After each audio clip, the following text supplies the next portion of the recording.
Hello friends, स्वागत है आपके अपने यूट्यूब चैनल आद्या स्टडी एकेडमी में। तो चलिए आज हम देखते हैं वर्ग 3 के लिए विज्ञान विषय के महत्वपूर्ण प्रश्नों को, जो आपके एग्जाम में काफ़ी बेनिफिशियल रहने वाला है। तो सेशन के लास्ट तक जुड़े रहें। तो आज का हमारा टॉपिक है परिसंचरण तंत्र या सर्कुलेटरी सिस्टम। तो चलिए स्टार्ट करते हैं आज का सेशन। देखते हैं पहला प्रश्न क्या है।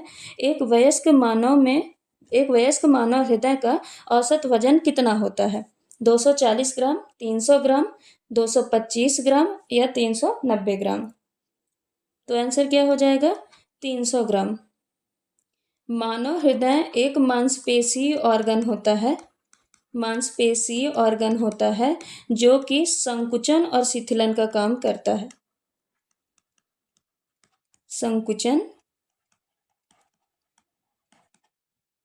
शिथिलन का काम करता है। अगला प्रश्न है, रक्त शरीर में क्या कार्य करता है? तरलता बनाता है, संपूर्ण शरीर में ऑक्सीजन पहुंचाता है, भोजन के पाचन में सहायक होता है, खड़े होने में सहायता करता है। तो आंसर क्या हो जाएगा? संपूर्ण शरीर में ऑक्सीजन पहुंचाता है, क्योंकि पाचन में सहायता रक्त नहीं करता। रक्त का पाचन में कोई रोल नहीं होता है। और खड़े होने में सहायता ये तो कौन करता है? कंकाल तंत्र करता है। खड़े होने में सहायता कंकाल तंत्र करता है। तो आंसर क्या हो जाएगा? संपूर्ण शरीर में ऑक्सीजन पहुंचाता है। अगला प्रश्न है, निम्न में से किस में खुला परिसंचरण तंत्र नहीं पाया जाता है? कॉकरोच, टिड्डा, झींगा या फिर मानव। तो मानव में खुला परिसंचरण तंत्र नहीं पाया जाता। मानव में बंद परिसंचरण तंत्र पाया जाता है। बंद परिसंचरण तंत्र। ये क्या होता है? तो ये नलिका युक्त होता है। नलिका युक्त होता है। इसमें विशेष प्रकार की वाहिनी पाई जाती हैं जो कि सर्कुलेशन का काम करती हैं। बंद परिसंचरण तंत्र ये मानव में और जानवरों में देखा जाता है। बाकी कॉकरोच में, टिड्डे में और झींगे में खुला परिसंचरण तंत्र होता है। ये नलिका विहीन होता है, यानी इनमें नलिका नहीं पाई जाती है। और इसमें कोई वेसल्स भी नहीं पाई जाती। कोई वाहिनी भी सर्कुलेशन के लिए नहीं पाई जाती हैं।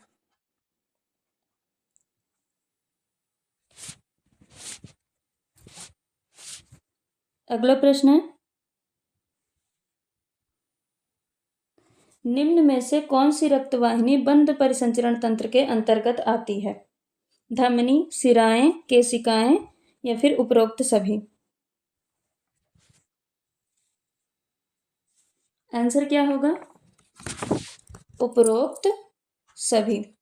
धमनी का कार्य है ये ऑक्सीजन युक्त रक्त को ले जाती है हार्ट से अंगों तक। ऑक्सीजन युक्त रक्त को हार्ट से अंगों तक ले जाती है। ये काम होता है धमनी का। और शिरा क्या करती है? CO2 युक्त रक्त को अंगों से हार्ट तक ले आती है। और कोशिकाएं क्या करती हैं? ये महीन होती हैं, एक बहुत पतली होती हैं, पतली महीन होती हैं, जो कि शिरा और धमनी को आपस में जोड़ती हैं। शिरा और धमनी को आपस में जोड़ती हैं। धमनी को जोड़ती हैं।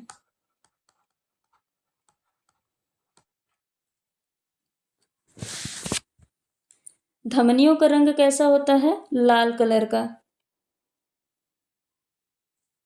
धमनी लाल रंग की होती हैं। शिरा नीले रंग के होते हैं। धमनियों में प्रेशर ज़्यादा होता है। धमनियों में प्रेशर ज़्यादा होता है और शिराओं में प्रेशर कम होता है। धमनियों में ब्लड प्रेशर ज़्यादा होता है और शिराओं में प्रेशर कम होता है। अगला प्रश्न है, हृदय का काम क्या है? ऊतकों को ऑक्सीजन पहुंचाना, ऊतकों से कार्बन डाइऑक्साइड ले आना, अपशिष्ट द्रव का उत्सर्जन करना, रुधिर को शरीर के विभिन्न अंगों में पंप करना। तो आंसर क्या होगा? रुधिर को शरीर के विभिन्न अंगों में पंप करना। ऊतकों ऊतकों को ऑक्सीजन पहुंचाना और ऊतकों से कार्बन डाइऑक्साइड ले आना, ये ब्लड का कार्य होता है। ब्लड में धमनी ऑक्सीजन पहुंचाती है, ब्लड के थ्रू, और सिरा CO2 को ले आता है ब्लड के थ्रू। अपशिष्ट द्रव का उत्सर्जन करना किडनी का कार्य होता है, ये किडनी का कार्य होता है। अगला प्रश्न है, फेफड़ों से हृदय के लिए रक्त ले जाने वाली रुधिर वाहिका को क्या कहा जाता है? यकृत धमनी, फुफ्फुस धमनी, फुफ्फुस सिरा या फिर वृक्क धमनी? तो आंसर क्या हो जाएगा? फुफ्फुस सिरा। ये फेफड़ों से हृदय के लिए रक्त ले जाता है। ये मान लेते हैं ये हृदय हो गया एक,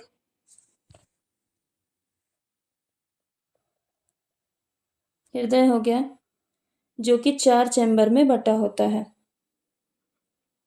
दायां अलिंद, दायां निलय, बायां अलिंद और बायां निलय। तो फुफ्फुस धमनी का काम होता है कि वो CO2 वाले ब्लड को लंग्स तक ले जाए, यानी अशुद्ध रक्त को फेफड़ों तक ले जाए। ये कार्य कौन करती है? फुफ्फुस धमनी। फुफ्फुस धमनी। और फुफ्फुस सिरा का काम होता है, कि ये ऑक्सीजनेटेड ब्लड को, यानी शुद्ध रक्त को वापस हृदय में ले आए। तो फेफड़ों से हृदय के लिए जो शुद्ध रक्त है वो फुफ्फुस सिरा लेके जाता है।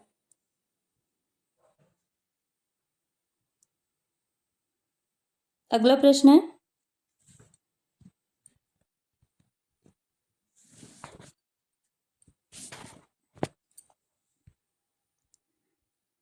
निम्न में से किस में अवरोध उत्पन्न होने के कारण हार्ट अटैक की समस्या होती है? पल्मोनरी धमनी, कोरोनरी धमनी, महाधमनी या फिर पल्मोनरी सिरा? यहाँ पे धमनी नहीं, शिरा। तो आंसर क्या होगा? कोरोनरी धमनी। कोरोनरी धमनी का काम होता है, ये हार्ट को शुद्ध रक्त देती है, हार्ट को शुद्ध रक्त देती है कोरोनरी धमनी। महाधमनी ये हार्ट से शुद्ध रक्त को संपूर्ण शरीर में, यानी अंगों में, महाधमनी ये ऑक्सीजनेटेड जो ब्लड होता है उसको पूरे शरीर में ले जाती है, पूरे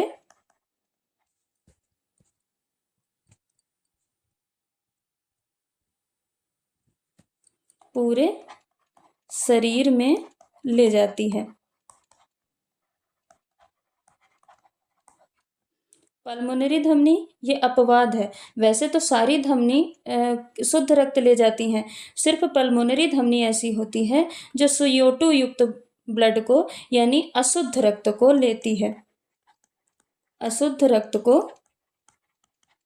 हार्ट से, यानी हृदय से फेफड़े तक ले जाती है, फेफड़े तक ले जाती है।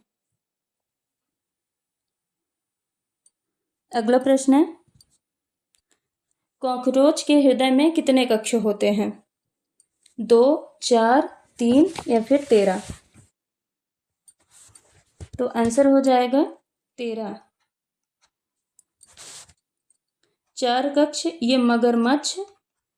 मगरमच्छ और मानव में होते हैं। मगरमच्छ और मानव के हृदय में 4 कक्ष होते हैं। 2 कक्ष जो जलीय जीव होते हैं उनमें होते हैं, जलीय जीव जैसे मछली, इनमें इनके हार्ट में 2 कक्ष होते हैं। उभयचर और सरीसृप में, उभयचर और सरीसृप के उभयचर और सरीसृप के शरीर में हार्ट में 3 कक्ष होते हैं। अगला प्रश्न है,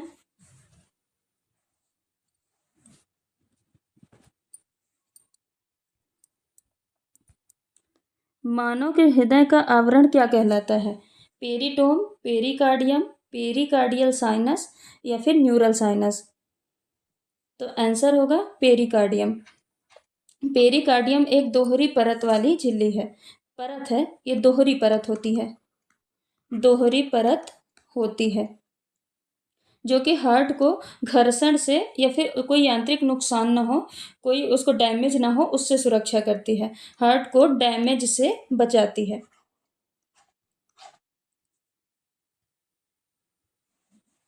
अगला प्रश्न है, हृदय का पेसमेकर किसको कहा जाता है? पुर्केज्ञ तंतु को, साइनो एट्रियल नोड को, पैपिलरी पेशियों को या फिर एट्रियोवेंटिकुलर नोड को? तो हृदय का पेसमेकर किसे कहा जाता है? साइनो एट्रियल नोड को। आंसर होगा बी, साइनो एट्रियल नोड। इसको शॉर्ट फॉर्म में SA नोड भी कहा जाता है। ये हार्ट के धड़कन को कंट्रोल करता है, यानी जो हार्ट बीट है इसको कंट्रोल करता है। नॉर्मली जो हार्ट बीट होती है कितनी होती है? 72 बार होती है। तो ये हार्ट बीट को कंट्रोल करता है। अगर हार्मोन में देखा जाए तो हार्मोन में एड्रीनलिन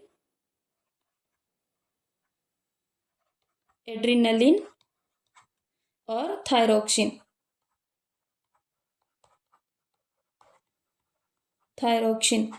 ये हार्ट को कंट्रोल करते हैं। तो वैसे हृदय का पेसमेकर किसे कहा जाता है? ऐसे नोड को। इसे हृदय का हृदय भी कहा जाता है, इसको हृदय का हृदय भी कहा जाता है।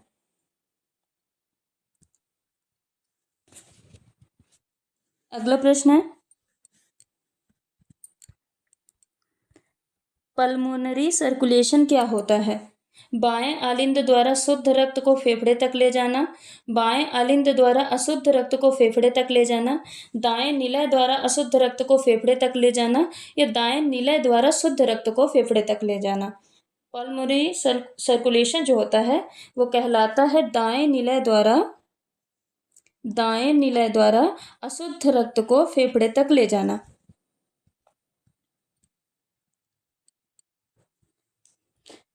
जो पल्मोनरी सर्कुलेशन है ये वो सर्कुलेशन होता है जो कि फुफ्फुसी धमनी या फुफ्फुसी सिरा, जिसको हम पल्मोनरी बोलते हैं, उसके द्वारा जो सर्कुलेशन होता है उसको बोलते हैं हम पल्मोनरी सर्कुलेशन। तो ये जो फुफ्फुसी सिरा या फुफ्फुसी धमनी क्या करते हैं? तो सबसे पहले फुफ्फुसी धमनी यानी पल्मोनरी धमनी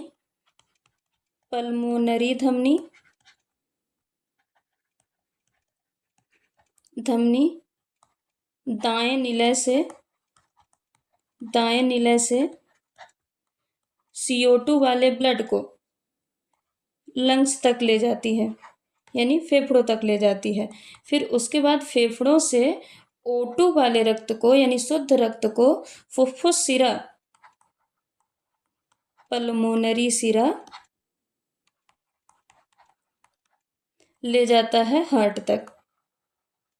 तो यही पूरा जो सर्कुलेशन होता है इसी को बोलते हैं पल्मोनरी सर्कुलेशन।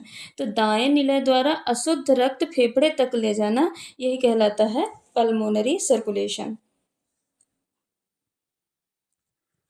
अगला प्रश्न है, फेफड़े से निकलने वाले रक्त में किसकी अधिकता होती है? ऑक्सीजन की, हीमोग्लोबिन की, कार्बन डाइऑक्साइड की या फिर नाइट्रोजन की?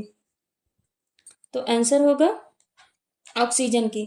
जो रक्त फेफड़ों से निकलता है उसमें से कार्बन डाइऑक्साइड हटा दी जाती है, यानी जैसे हार्ट से अशुद्ध रक्त कहाँ गया? फेफड़ों में गया।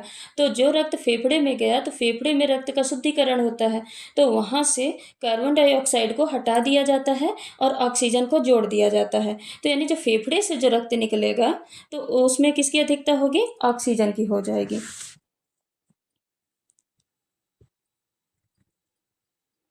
अगला प्रश्न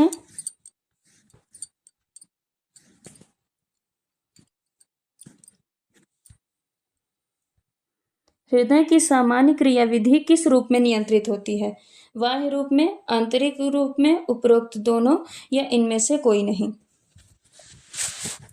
तो आंसर क्या हो जाएगा? आंतरिक रूप में। हृदय की सामान्य क्रिया विशेष पेशियों द्वारा, मतलब इसके लिए क्रिया को नियंत्रित करने के लिए एक विशेष प्रकार की पेशी पाई जाती है, यानी विशेष पेशियों द्वारा नियंत्रित होता है, विशेष पेशियों द्वारा नियंत्रित होता है, जिसके कारण इसके कारण ही हार्ट को क्या बोलते हैं? मायोजेनिक हार्ट बोलते हैं, मायोजेनिक हार्ट बोलते हैं, क्योंकि जो हृदय की सामान्य क्रियाविधि है ये विशेष पेशियों द्वारा स्वनियंत्रित की जाती हैं, विशेष पेशियों द्वारा स्वनियंत्रित की जाती हैं, इसीलिए हार्ट को मायोजेनिक हार्ट बोला जाता है। अगला प्रश्न है, कपाट किस में पाए जाते हैं?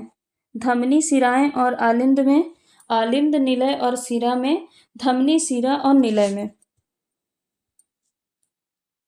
या फिर ऐसे नोड, एवी नोड और शिराओं में? तो आंसर क्या हो जाएगा? आलिंद, निलय और शिरा में।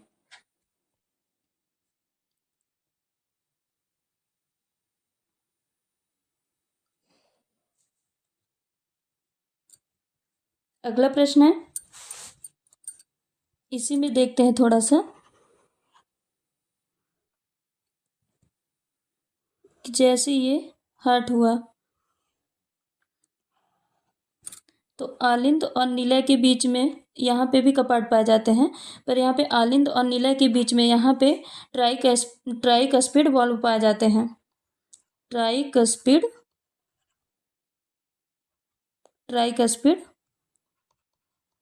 वाल्व पाए जाते हैं, और यहाँ पे बाइकस्पिड वाल्व पाए जाते हैं। और शिराओं में वाल्व क्यों पाए जाते हैं? सबसे पहले देखते हैं वाल्व का काम क्या होता है। तो जो वाल्व यानी कपाट होते हैं उसका काम होता है कि ब्लड को अपोजिट डायरेक्शन में आने से रोकता है, यानी ब्लड को अपोजिट, यानी जैसे ब्लड आगे तरफ जा रहा है तो पीछे लौट के ना आए, ये कार्य, इसको रोकने का कार्य कौन करता है? वाल्व करता है। अब ये शिरा में क्यों पाया जाता है? क्योंकि जो धमनी होती है, धमनी में ब्लड प्रेशर बहुत ज़्यादा होता है, यानी ब्लड बहुत तेज़ी से फ्लो करता है, पर शिरा में जो ब्लड प्रेशर है वो लो होता है, यहाँ पे ब्लड धीरे धीरे फ्लो करता है, तो ब्लड वापस ना आ जाए इसलिए वहाँ पे कपाट पाए जाते हैं या वाल्व पाए जाते हैं, जो कि ब्लड को अपोजिट डायरेक्शन में आने से रोकते हैं। अगला प्रश्न है,